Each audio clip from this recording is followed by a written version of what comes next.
Lu tau gak kalau ternyata emas itu bisa dibikin di lab, Son? Iya, apa? Beneran. Jadi bisa dibilang emas itu kan sangat berharga karena kelangkaannya ya. Kemarin-kemarin aja baru nyentuh all time high lagi kan emas. Tapi ternyata gue baru tahu, Son, kalau emas itu gak cuma bisa ditambang doang, tapi bisa dibikin juga, Son. Pakai apa bikinnya? Pakai raksa atau merkuri, Son. Lah?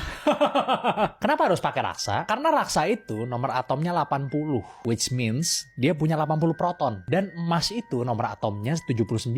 Jadi basically mereka ini tetanggaan lah gitu. Jadi secara teori nih, Son, kalau kita bisa ngebuang satu proton dari inti atom raksa, maka dia akan otomatis berubah jadi emas, Son. Gokil. Tapi untuk melawan ini ternyata prosesnya sangat sulit. Jadi mereka tuh harus menggunakan reaktor nuklir atau akselerator partikel, di mana mereka tuh nembakin atom raksa dengan neutron atau partikel lain buat maksa struktur atomnya jadi berubah, Son. Sebenarnya eksperimen ini udah berhasil dilakuin sama seorang fisikawan dari Jepang yang bernama Hantaro Nagaoka, Son, di tahun 1924. Dan juga oleh ilmuwan Amerika di tahun 1941, Son. Tapi kenapa kok nggak diproduksi terus masih sampai sekarang? Kan negara yang bisa terus produksi emas sudah pasti bakal kaya raya dong, Son. Emang iya? Iyalah, kan dibeli terus sama Cina. Tidak! Sayangnya nggak segampang itu ya. Karena ternyata ada beberapa masalah besar yang bikin emas lab ini nggak bisa terus-terusan diproduksi. Yang pertama nih, Son, ada masalah biaya. Dimana untuk menyalakan mesin akselerator partikel dan reaktor nuklir, ternyata dibutuhkan biaya listrik dan operasional yang mencapai jutaan dolar, Son. Jadi nggak sebanding lah gitu dengan hasilnya. Ibarat ngabisin duit 1 miliar, tapi cuma dapat emas seukuran debu doang. Terus alasan yang kedua,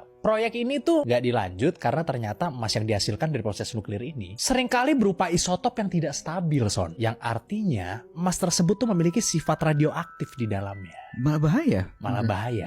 Jadi kalau misalkan lo pakai emas lab ini di jari lo, jadi lo bisa keracunan radiasi atau yang paling parahnya nih, Son, kena kanker. Dan untuk membuat radiasi emas lab ini hilang, itu butuh waktu yang lama, Son. Jadi ya harus disimpan dulu sampai berbulan-bulan bahkan bertahun-tahun nih, baru tuh emas bisa dipakai. Terus masalah yang ketiga nih, emas yang biasa kita pakai itu kan emas 197, Son. Nah, proses ini itu seringkali malah menghasilkan emas 198 atau ya isotop lain yang cepat musnah gitu. Jadi ya banyakkan produk gagalnya lah gitu daripada produk berhasilnya. Yang bikin dapetin emas yang bagus itu jadi sangat mahal dan gak worth it, Son. Iya.